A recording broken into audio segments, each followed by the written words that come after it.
বাংলাদেশের পক্ষে ভারতকে সতর্ক বার্তা দিলেন ডোনাল্ড। অন্তর্বর্তীকালীন সরকার গঠনের পর থেকেই আন্তর্জাতিক সম্পর্ক উন্নয়ন নিয়ে বেশ আলোচনা সমালোচনা চলছে, যেখানে গুরুত্ব রাখছে ভারত ও যুক্তরাষ্ট্র। দেশ দুটিকে ঘিরে একটু বেশি আলোচনা চলছে। বাংলাদেশের রাজনৈতিক পট পরিবর্তনের পর সম্পর্ক জোরদারের যুক্তরাষ্ট্র এর মধ্যে আর্থিক ও অর্থনৈতিক সহযোগিতার মতো বিষয়েও গুরুত্ব দিচ্ছে। এরই পরিপ্রেক্ষিতে ঢাকা সফরে আসছে যুক্তরাষ্ট্রের উচ্চ পর্যায়ের একটি প্রতিনিধি দল, যে দলে থাকছেন মার্কিন পররাষ্ট্র দপ্তরের দক্ষিণ ও মধ্য এশিয়া বিষয়ক অ্যাসিস্ট্যান্ট সেক্রেটারি ডোনাল্ড। তবে সরাসরি ঢাকা আসছেন না ডোনাল্ড, দিল্লি হয়ে ঢাকা আসবেন বলে তিনি জানান। সেখানে ওয়াশিংটন দিল্লি প্রতিরক্ষা বিষয়ক ইন্টারন্যাশনাল সংলাপে যৌথভাবে সভাপতিত্ব করেন তিনি।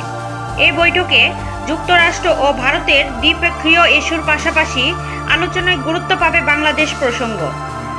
এতে ঢাকাকে বিরক্ত না করার জন্য ওয়াশিংটনের পক্ষ থেকে দিল্লিকে বার্তা দেওয়া হয়েছে। জানা যায়, ঢাকায় গত 5 আগস্টের রাজনৈতিক পট পরিবর্তনের পর বাংলাদেশের সম্পর্ক জোরদারের গুরুত্ব দিচ্ছে যুক্তরাষ্ট্র। তারা চাচ্ছে বাংলাদেশ যেন আবারও ঘুরে দাঁড়ায়। তাই বাংলাদেশের বর্তমান সংকট উত্তরণের চাহিদাগুলো জানতে চাইবে ওয়াশিংটন। একই সঙ্গে বিষয়গুলোতে সামনের দিকে কিভাবে এগিয়ে যাবে সে বিষয়েও সহায়তা করবে। তা নিয়েও তারা আলোচনা করবে বাংলাদেশ ও যুক্তরাষ্ট্র। এছাড়া বাংলাদেশের পররাষ্ট্র মন্ত্রণালয়ের এক কর্মকর্তা বলেন, বৈঠকে মূলত বাংলাদেশের বর্তমান সংকট মোকাবেলায় সহযোগিতার বিষয়গুলো প্রাধান্য পাবে। আসতে পারে তাৎক্ষণিক সহযোগিতার ঘোষণা, আর দীর্ঘমেয়াদ সহযোগিতার বিষয়গুলো দলটি ওয়াশিংটন ফিরে গিয়ে আলোচনার মাধ্যমে ঠিক করবে। তারা সফর থেকে মূলত জানতে চাইবে বাংলাদেশের চাহিদাগুলো কী।